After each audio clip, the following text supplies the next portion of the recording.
Excelsior के आज के खास शुमारे में हम आपकी मुलाकात वादी कश्मीर की एक ऐसी बेटी से कराने जा रहे हैं जिन्होंने न सिर्फ वादी कश्मीर का नाम बल्कि मुल्क का नाम बैनुल अक़वामी सतह पर रोशन किया है। जी हाँ, आज हम आपकी मुलाकात बिल्किस मीर से कराने जा रहे हैं जो कि कैनोइंग की एक प्लेयर भी रही हैं और इसके साथ साथ टीम इंडिया की वो कोच भी रही हैं। और अब सबसे बड़ी जो डेवलपमेंट हुई है वो ये हुई है कि वो पेरिस ओलंपिक जो कि 2024 में होने वाला है उसकी जूरी मेंबर भी करार दी गई हैं। आज इनसे बात करते हैं और इनकी कहानी जानने की कोशिश करते हैं और कितनी ज़्यादा इन्हें खुशी, कितनी ज़्यादा इन्हें मसरत हुई है इस नामज़द होने के बाद। सीधे इनसे पूछते हैं और इनसे ही जानने की कोशिश करते हैं। बहुत शुक्रिया मैम आपका वक्त देने के लिए। Thank you so much. Thank you ma'am, आगाज़ में सबसे पहले एक तो हमारी तरफ से आपको बहुत बहुत मुबारक हो। आगाज़ में हमें बताइएगा कि पेरिस ओलंपिक में बहसते जूरी मेंबर आप जा रहे हैं तो कितनी ज़्यादा खुशी है, कितनी ज़्यादा मसरत है, क्या कहेंगे आप? Dream come true. ये मेरे लिए नहीं, मेरे मुल्क के लिए, मेरे रियासत के लिए खुशी का पैगाम है कि आज ये बिल्किस मीर नहीं बल्कि भारत पहुंचा है jury member in upcoming Olympics. हर एक खिलाड़ी का ख्वाब रहता है कि ओलंपिक अल्टीमेट होता है। 1998 में मेरी खेल करियर की शुरुआत हुई, डल झील से शुरुआत हुई। I was just 6 year old when I start. अल्हम्दुलिल्लाह ये सफ़र बड़ा स्ट्रगल भरा था। बहुत सारे चैलेंजेस आए, सेटबैक्स आए, फेलियर्स, बट मैंने कभी हार नहीं मानी क्योंकि ये 90s की जब हम बात करते हैं तब लड़की के लिए स्पोर्ट्स में आना एक चैलेंजिंग था। और मेरा मानना ये है एक लड़की का सफ़र कहाँ से स्टार्ट होता, उसके घर के दरवाजे से जब वो बाहर निकलती है। So it was not easy to excel being a Kashmiri girl, but हिम्मत कभी नहीं हारी। मैम, जिस तरीके से आपने स्ट्रगल वगैरह की बात की उस पर भी हम आने की कोशिश करेंगे, लेकिन हाल ही में जो है आपने इंडिया टीम को भी कोच किया। तो शुरुआत से अगर आपसे जानना चाहें कि बिल्किस मीर कौन है, कहाँ से आती हैं, थोड़ा सा उसके बारे में बताइएगा। और ख़ासकर 90s की जब आप बात करते हैं तो 90s में ट्रैक सूट पहनना एक लड़की के लिए और ख़ासकर स्पोर्ट्स में जाना अपने आप में ही एक बड़ी बात थी। कितने ज़्यादा चैलेंजेस रहे और कैसे उन चैलेंजेस का सामना किया आपने? मेरा जो प्लेइंग कैरियर स्टार्ट हुआ, जैसे पहले मैंने जिक्र किया, 1998 में मेरा खेल कैरियर की शुरुआत हुई। 98 से लेकर 2008 तक मैंने यूटी को रिप्रेजेंट किया लगभग 12-13 नेशनल्स में, जिसमें मेरे लगभग 10-20 मेडल्स भी है। उसके बाद 2009 में मैंने कंट्री को रिप्रेजेंट किया। I was the first woman जो हंगरी में वर्ल्ड कप हुआ उसमें मैं पहली लड़की थी कंट्री से जिसने कंट्री को रिप्रेजेंट वहाँ किया। मैंने 500 मीटर K1 में भाग लिया था जिसमें 80 कंट्रीज़ ने पार्टिसिपेट किया and I reach semifinals. That was the highest achievement in my playing career. और उसके बाद ये सफ़र चलता रहा। 2010 के बाद मैं कोचिंग में आई। लगभग 10 साल मैंने इंडिया टीम को कोच किया, जिसमें मेजर जो टूर्नामेंट्स थे लाइक उसमें ओलंपिक क्वालिफाइंग भी था, लंदन ओलंपिक्स का, एशियन चैम्पियनशिप जैसे और एशियन गेम जैसे इवेंट्स के लिए मैंने टीम इंडिया को ट्रेन किया। और ये सफ़र लाइक डल झील से लेकर अब पेरिस तक पहुंचा। तो बहुत सारी अचीवमेंट्स, जैसे मैं एशियन गेम्स में भी जज गई, तो रिसेंटली जो हांगजू में हुआ तो वहाँ भी मैंने अपनी कंट्री को रिप्रेजेंट किया। मैम, जिस तरीके से आपने अपनी जो हैं अभी तक अचीवमेंट्स हैं वो गिनवाई, लेकिन लोग जो हैं वो भी ये जानना चाहेंगे और हम भी ये जानना चाहेंगे कि क्या ये सफ़र इतना ही आसान था जितना आपने बताया, या इसमें आपको मुश्किलात का सामना करना पड़ा? क्योंकि पेरेंट्स जो हैं कई दफ़ा तैयार नहीं होते। और जब 90s की हम बात करें तो पेरेंट्स का दबाव, रिश्तेदारों का दबाव और आसपास का जो माहौल था वो इस को सूट नहीं करता था। तो वो थोड़ा सा हमें बताइएगा कैसे रहा वो सारा चीज़ें। 90s की बात जब करेंगे तब स्पोर्ट्स का नामो निशान नहीं था हमारे रियासत में। सोसाइटी में उतनी अवेयरनेस नहीं थी कि जब हम प्रैक्टिस करते थे या हम जब अपना ट्रैक सूट डालते थे तो बहुत सारे सवाल उठते थे।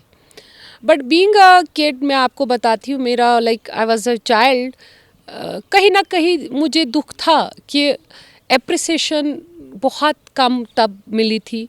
क्योंकि एप्रिसिएशन इसलिए क्योंकि हमारे सोसाइटी में अवेयरनेस नहीं थी कि स्पोर्ट्स भी प्रोफेशन है। इस प्रोफेशन को दरबदरी की नज़र से देखते थे और यही बोलते थे कि जो कुछ नहीं करेगा वो स्पोर्ट्स में जाएगा। बट धीरे धीरे मैंने जैसे पहले ही जिक्र किया कि एक लड़की जब निकलती है तो घर के दरवाजे से ही चैलेंजेस स्टार्ट हो जाते हैं।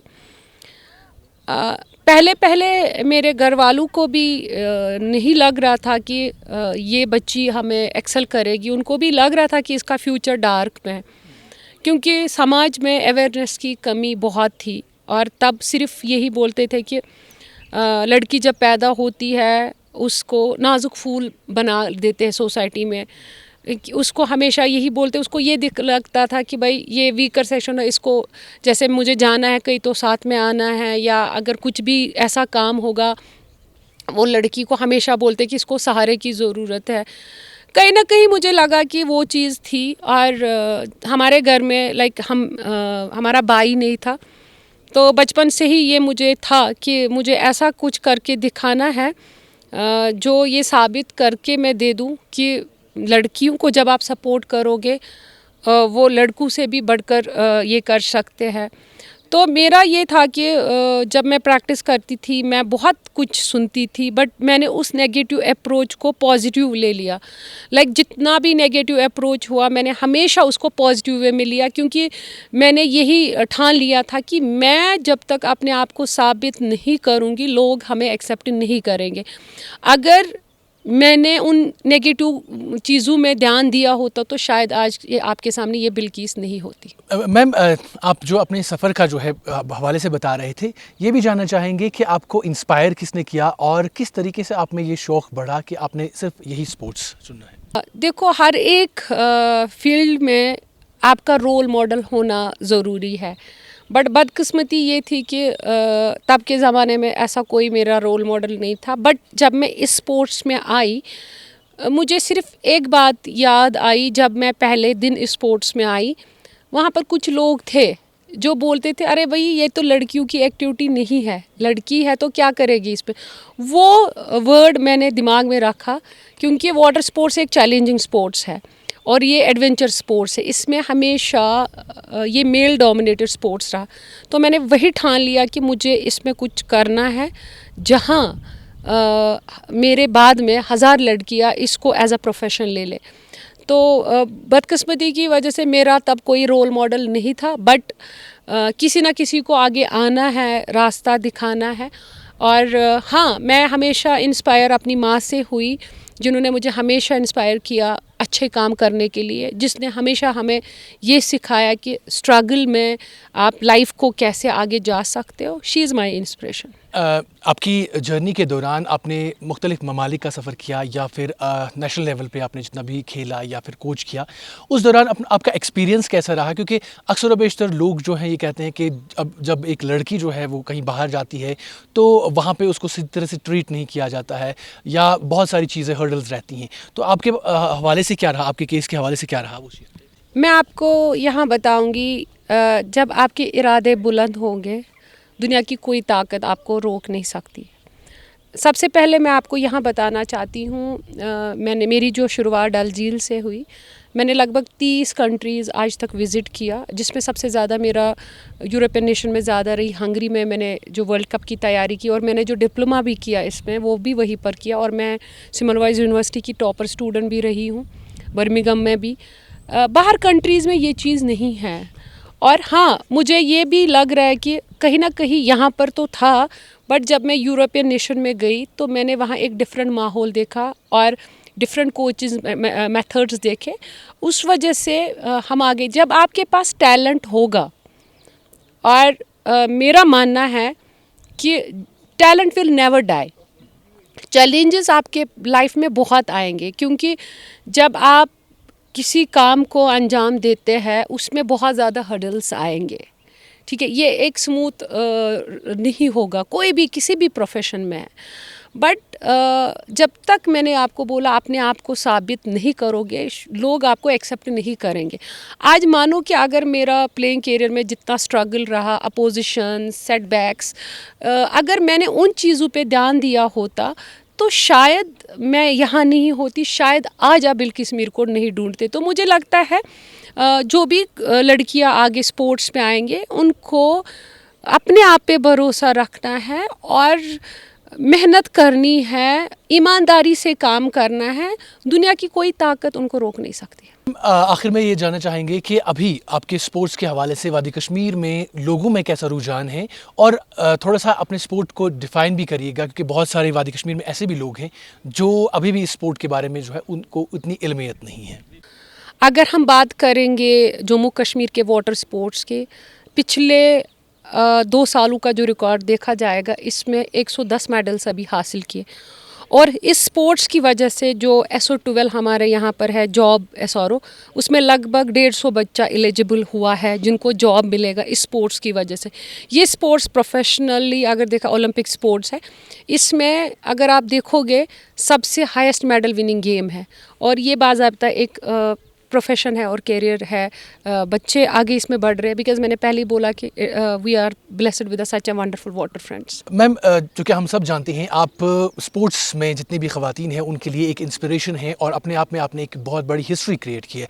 तो उन ख़वातीन के लिए, उन बच्चियों के लिए क्या मैसेज रहेगा जो स्पोर्ट्स में आना चाहती हैं और बिलखुसूस आपका जो स्पोर्ट है उसमें आना चाहती हैं? मैं चाहती हूँ ज़्यादा से ज़्यादा लड़कियाँ इसमें आए, जो ना कि यूटी का बल्कि मुल्क का नाम रोशन करे। लड़कियों को यही कहना चाहती हूँ, never give up on your dreams, no matter how painful and difficult your journey is, you just keep going, और टैलेंट विल नेवर डाई।